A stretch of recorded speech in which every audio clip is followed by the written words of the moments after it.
12ஆலையும் வகுப்படும், 15ஆலையும் வகுப்படும், 20ஆலையும் வகுப்படும், 27ஆலையும் வகுப்படும், 4ஆலையும் வகுப்படும். ஆனா என்ன இருக்காது, ரிமைண்டர் வராது. ஸோ ரிமைண்டர் வந்து 0வா தான் இருக்கணும்.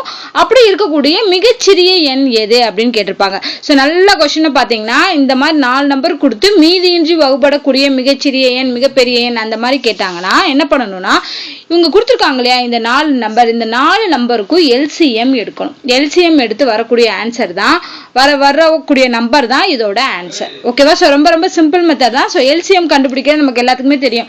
ஸோ 12 எல்சிஎம் வந்து நம்ம ஈஸியாக கண்டுபிடிச்சோன்னா, ஸோ 12, 15, 20, 27 இது 4க்கும் எல்சிஎம் கண்டுபிடிக்க போகிறோம். ஸோ 4க்கும் காமனாக ஏதாவது வகுக்கிற மாதிரி இருக்கா? இல்லை. ஆனால் 12, 15, 27க்கு 3ஆல் வகுப்படும். ஸோ 3 போட்டுக்கலாம்.